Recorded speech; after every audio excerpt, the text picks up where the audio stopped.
خبر شامل کرتے ہیں پنجگور سے ہمارے گدروشیا پوائنٹ کے نمائندہ فرید عمر سے۔ پاکستان پیپلز پارٹی پنجگور کے زیر اہتمام شاہون کوہن میں سدھیر احمد کی رہائش گاہ میں شمولیتی پروگرام کا انعقاد کیا گیا۔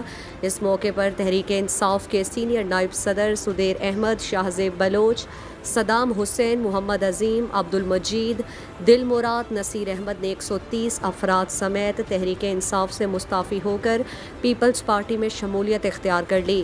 شمولیتی پروگرام سے پیپلز پارٹی کے ڈویژنل صدر آغا شاہ حسین، ضلعی صدر صغیر احمد بلوچ، سعید اللہ بلوچ، ناصر بلال، حاجی کریم جان، جاوید بادینی، ضلعی انفارمیشن سیکریٹری کیفل فاروق، استاد رحیم بخش نے خطاب میں کہا کہ پیپلز پارٹی آمریت کے خلاف جنگ لڑ رہی ہے۔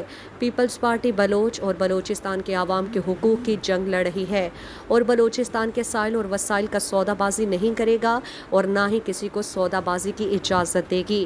انہوں نے کہا کہ گزشتہ روز تم سے ہماری بہن حبیبہ پیر جان کو کراچی سے ہوشاب کی نور جان بلوچ کو سیکورٹی فورسز نے گھر سے اٹھا کر غائب کر دیا۔ انہوں نے کہا کہ بلوچوں پر ظلم اور جبر برداشت نہیں کریں گے۔ 70 سالوں سے بلوچستان پر ظلم اور زیادتیاں جاری ہیں۔